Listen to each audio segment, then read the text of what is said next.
अस्सलाम वालेकुम नाजरीन, मैं हूं एडवोकेट अतीक़ा रहमान सिद्दीकी और आज हम बात करेंगे एडिशनल सेशन जज इस्लामाबाद अफजल मजोका साहिब ने ईमान मज़ारी साहिबा और उनके शौहर हादी चट्टा एडवोकेट साहब के ख़िलाफ़ नॉन बेलेबल वारंट जारी किए हैं और हम इसका तजिया करेंगे डिफरेंट एस्पेक्ट से।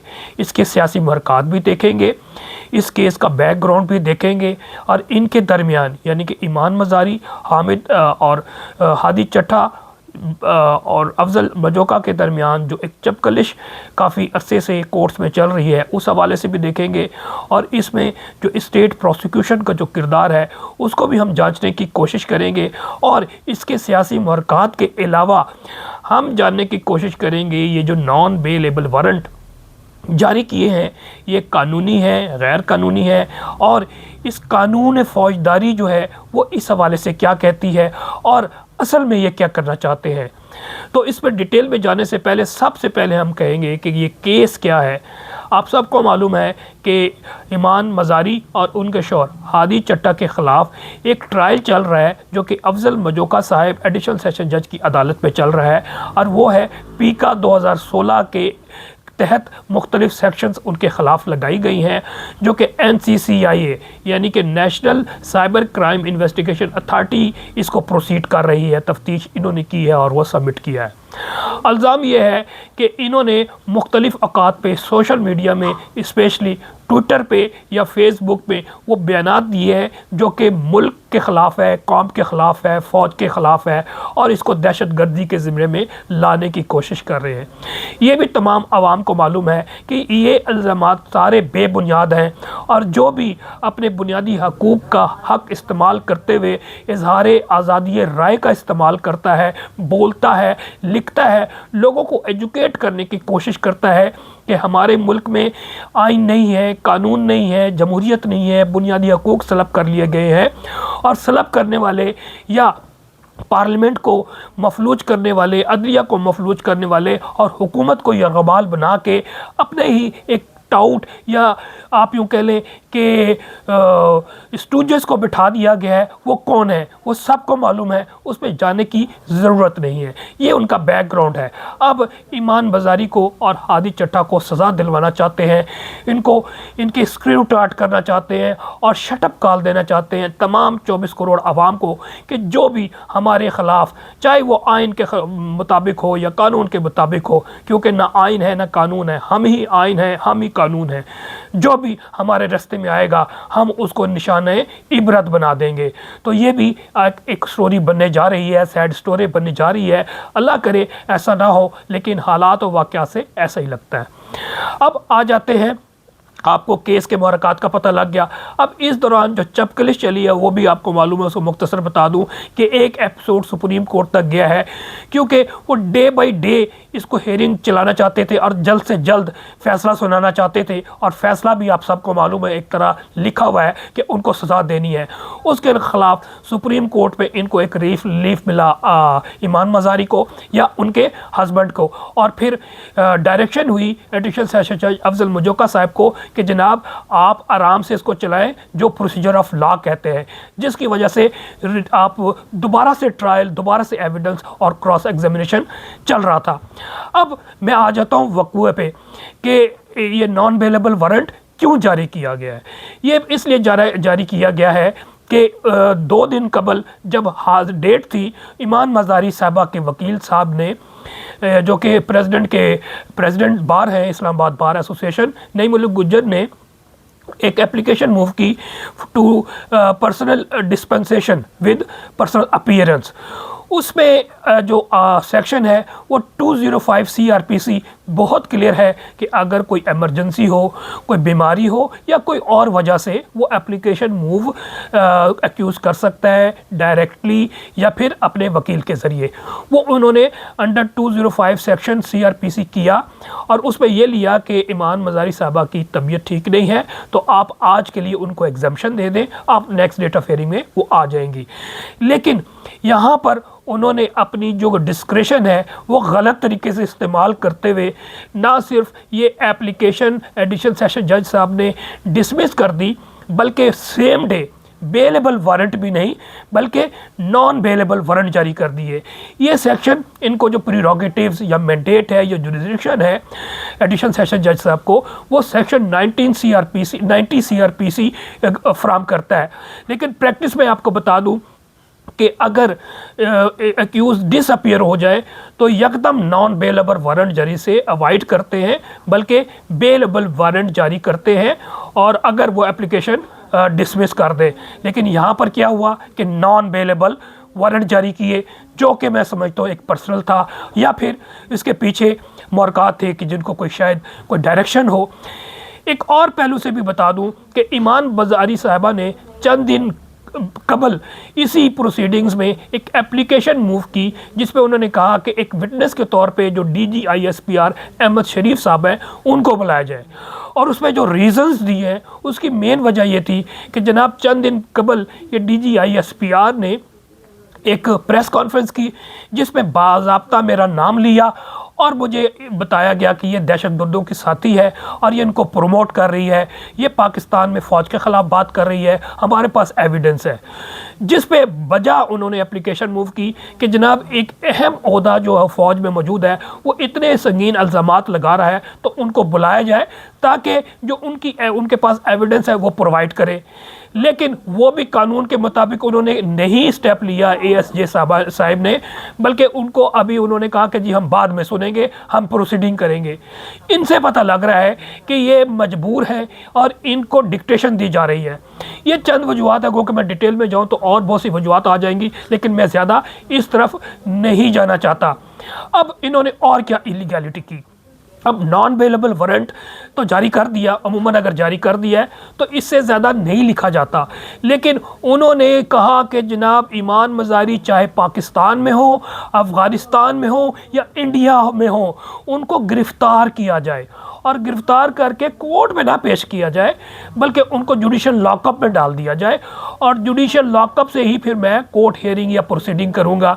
ये भी इंतहाई मैं समझता हूँ एक्स्ट्रा ऑर्डिनरी सिचुएशन है पाकिस्तान में, ऐसा अमूमन नहीं होता।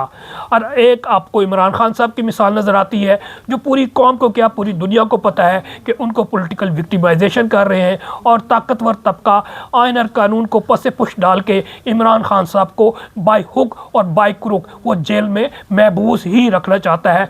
तो ये भी मिसाल मैं समझता हूँ ईमान बाज़ारी साहबा या उनके हस्बैंड के साथ किया जा रहा है। मैं समझता हूँ ये कि इंतहाई एक्सट्रीम स्टेप है which has been taken by ASJ Afzal Majoka साहब। इस पर भी मैं डिटेल में नहीं जाना चाहता। अब जो कुछ से लोग तजिया कर रहे हैं वो ये कह रहे हैं कि इनका इरादा ये है कि अगर ईमान मज़ारी साहब अरेस्ट नहीं होती या फिर कोर्ट में नहीं आती तो फिर क्या करेंगे। कोर्ट में ज़ाहिर है इस सिचुएशन में तो वो आ ही नहीं सकती, वो मैक्सिमम जाके उसको चैलेंज कर सकती है। वो भी सुना है चैलेंज किया है इस्लामाबाद हाई कोर्ट में, और वहाँ आपको मालूम है कि कंपनी के जजेस बैठे हुए हैं, मार्शल आई जजेस बैठे हुए हैं, उन्होंने भी दबा के रख लिया है। हालांकि सेम डे की एप्लीकेशन थी लेकिन उस पर इन्होंने अमल नहीं किया, ये भी ज़्यादती है। यानी कि पाकिस्तान में इंसाफ लेने, यानी कि आप ये कह लें कि अदलिया कि अगर कोई एट्रॉसिटी अदलिया हुकूमत की तरफ की कोई एट्रॉसिटी हो या पार्लियामेंट की तरफ से कोई एट्रॉसिटी आवाम के ख़िलाफ़ हो, तो आपका आखिरी जो स्टेप होता है जहाँ से आप अपने ग्रीवियंस की रिड्रेसल के लिए जाते हैं वो अदलिया है। जब अदलिया ही मैनेज हो जाए, कंप्रोमाइज़ हो जाए, कंट्रोल हो जाए, तो फिर कौम या आम आवाम कहाँ जाए। तो मुख्तसर ये कि उन्होंने भी दबा लिया, उन्होंने भी आइन की, कानून की, बुनियादी हकूक़ की वायलेशन की और हेयरिंग नहीं दी।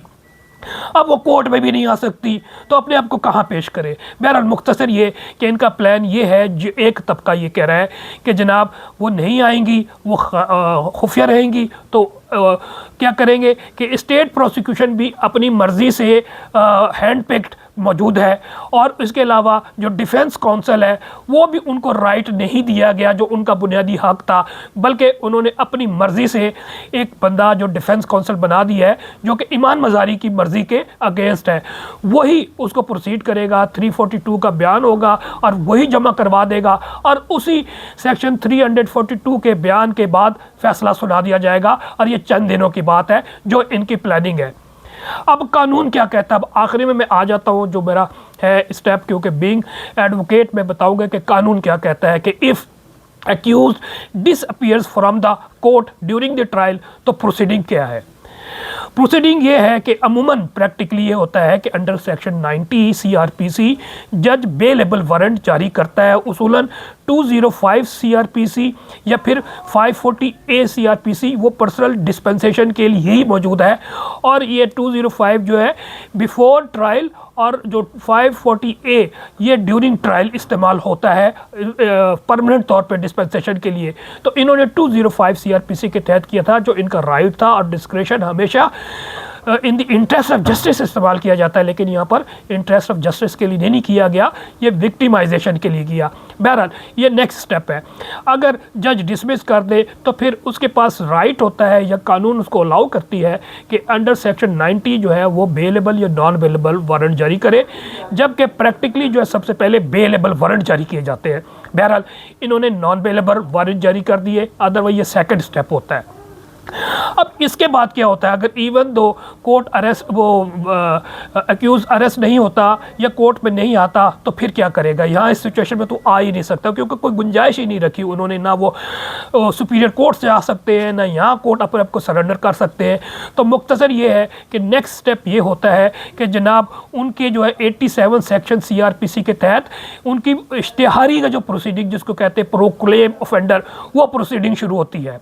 और इसमें जो इश्तिहार के लिए ऑर्डर किए जाते हैं तो उसके बाद 30 डेज़ की कम से कम डेट दी जाती है, क्योंकि 30 डेज़ के बगैर जो है वो इश्तिहार की प्रोसीडिंग है वो मुकम्मल नहीं हो जाती। और इस पर भी जो जदीद जजमेंट्स है उस पर एक नहीं दो अखबारात में, यानी कि एक उर्दू और एक इंग्लिश, और वो वाइड स्प्रेड अखबारों में दिया जाता है, ये प्रोसीडिंग की जाती है। लेकिन मुझे नहीं लगता कि ये प्रोसीडिंग की जाएगी। उसके बाद सेक्शन 88 आता है कि अगर उसकी कोई मनकुला या गैर मनकुला जायदाद है उसकी कन्फिस्केशन या अटैचमेंट की तरफ जाते हैं। इसके साथ साथ इनकी जो है ना बेल भी कैंसिल कर दी जाती है, और जो श्योरिटी होता है यानी कि ज़मानती है उसके ख़िलाफ़ जो है सेक्शन 514 के तहत कार्रवाई की जाती है। तो ये सारी की जाती है। अब इसके बाद में अब गो के यहाँ पर आपने देखा कि ये हो गया है order of the day, routine of the day, कि जनाब इन एब्सेंशिया ना सिर्फ ट्रायल होता है बल्कि जजमेंट भी सुनाई जा रही है, जबकि CRPC या ज़ाब्ता फौजदारी के तहत ऐसी कोई प्रोसीडिंग या ऐसा कोई सेक्शन प्रोविज़न ऑफ लॉ मौजूद नहीं है। इवन सेक्शन 1980 भी इसको अलाउ नहीं करता, लेकिन ये ऐसा हो रहा है। जिसकी चंद सेक्शन बहुत इंपॉर्टेंट है। जो सेक्शन 353 CRPC है वो बहुत इंपॉर्टेंट है। वो सिंपल ये कह रहा है कि जनाब जो कोर्ट है जब तमाम प्रोसीडिंग के बाद 342 के बाद जजमेंट सुनाएगी तो सुनाएगी in the presence of the accused. तो जब कानून में लिखा हुआ है shall announce the judgment in the presence of the accused, तो सवाल ही नहीं पैदा होता कि जजमेंट सुनाया जाए, लेकिन सुनाया जा रहा है जजमेंट, तो ये भी वायलेशन होगी। फिर ड्यूरिंग ट्रायल भी एक्यूज की प्रेजेंस बड़ी इंपॉर्टेंट है, जो कि चंद सेक्शन ऑफ लॉ से हम डिराइव करते हैं। वो सेक्शन है मैजिस्ट्रियल ट्रायल में 242 CRPC। और फिर अगर सेशन ट्रायल हो या वो कोर्ट जो सेशन के बराबर हो, जिस तरह ATC है या फिर स्पेशल जज है, तो वो 265F के तहत जो है अब एक्यूज़ की प्रेजेंस में तमाम प्रोसीडिंग करेगा, यानी कि एग्जामिनेशन इन चीफ भी, क्रॉस एग्जामिनेशन भी, ये सारी चीज़ें एक्यूज़ की सामने करेगी। तो इन ना ट्रायल एक्यूज़ के की एब्सेंस में चल सकता है, ना जजमेंट, लेकिन ये सब कुछ होता हुआ नज़र आ रहा है। तो ये तमाम चीज़ें मैंने आपने सियासी मुरक़ात भी बता दिए, कानूनी भी जो प्रोसीडिंग है CRPC क्या कहती है, और इसके पीछे जो इनको एक चार्ज फ्रेम किया गया है वो भी आपको बता दिया है। तो इंशाल्लाह इसी तरह मैं कानूनी और सियासी आपको तज़किया करता रहूँगा मुख्तलिफ़ केसेस के हवाले से, और नए कवानीन भी आएंगे तो उसके हवाले से भी अपने व्लॉग में आपको आगाह करता रहूँगा। नेक्स्ट व्लॉग तक के लिए इजाज़त दीजिए। अल्लाह हाफिज़।